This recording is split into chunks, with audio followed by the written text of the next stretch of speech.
এখানে সিউড়ির উজ্জ্বল চট্টোপাধ্যায়কে করা হলো, কি বলবেন? আমি খুব খুশি এই কারণে, একটা লোক দীর্ঘদিন ধরে একই পদে থাকবে বা একই জায়গায় থাকবে এটা ঠিক না। আমাকে মাননীয় মুখ্যমন্ত্রীর কাছে আমি কৃতজ্ঞ যে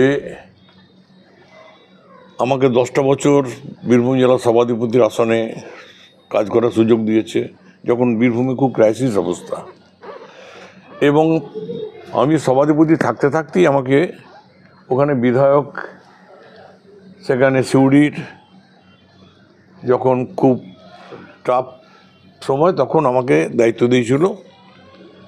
এবং আমি আমাদের প্রিয় নেত্রী, বাংলার মুখ্যমন্ত্রী, আমার প্রিয় নেত্রী, শ্রদ্ধেয় নেত্রী মমতা ব্যানার্জির কাছে আমি আশীর্বাদ চেয়েছিলাম যে দিদি, তোমার যদি আশীর্বাদ মাথায় থাকে সিউড়ি বিধানসভা আমি জয় করবই এবং তোমাকে উপহার দেবো। আমি জয় করেছি, উপহার দিয়েছি। এবং এখন যেটা হয়েছে, দলীয় যেটা সিদ্ধান্ত, এটা আমি মান্যতা দিই এবং এটাকে গুরুত্ব দিই। দলের অনেক কাজ আছে, শুধু পদে থাকার, এখানে এমএলএ থাকতে হবে বা অন্য কোনো কিছু থাকতে হবে তা নয়। দলীয় সাংগঠনিক কাজ করব। আমি সেই মানুষ যে মানুষ, আমার মধ্যে কোনো রকম একটু দাগ কাটেনি। এই কারণে দাগ কাটেনি, আমি আমার জীবনে প্রায় 54টা বছর রাজনীতির মধ্যে আছি। ছাত্র পরিষদ থেকে আমি রাজনীতিতে এই জায়গায় উঠে এসেছি।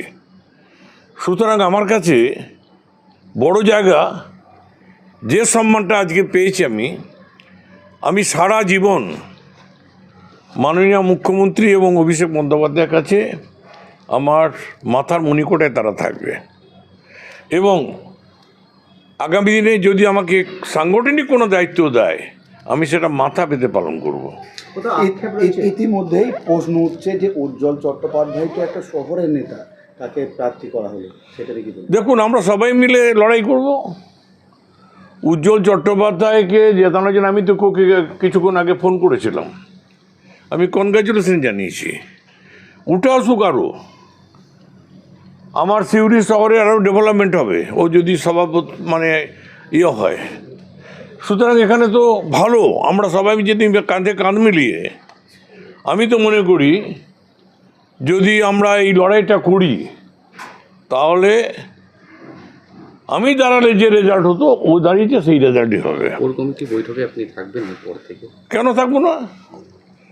এটা আমি তো এখনো জেলা পরিষদের সদস্য, আমি তো জেলা পরিষদে যাইনি।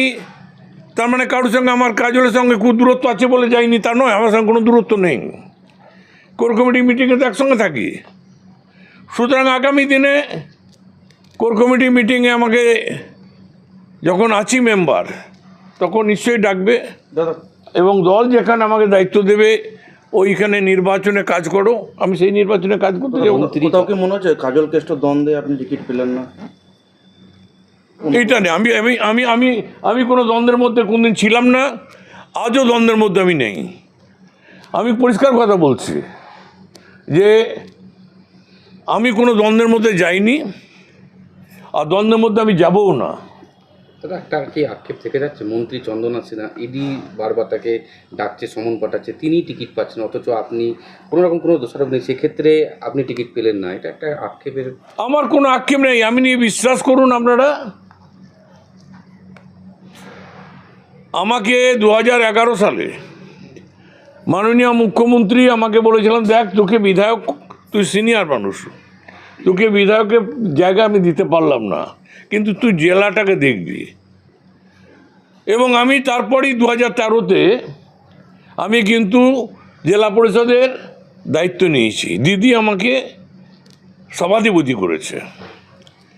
সুতরাং 10টা বছর আমি পরপর ছিলাম।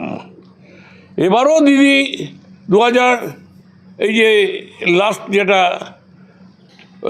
23-এ যে পঞ্চায়েত নির্বাচনটা হয়, সেই নির্বাচনে কিন্তু আমাকে কিন্তু বারবার ইনস্ট্রাকশন যে তুই দাঁড়াবি, এবং আজ তার জন্য আমি 30,000 ভোটে ওখানে ইলামবাজার থেকে জিতেছি এবং আমি আজকে জেলা পরিষদের সদস্য আছি।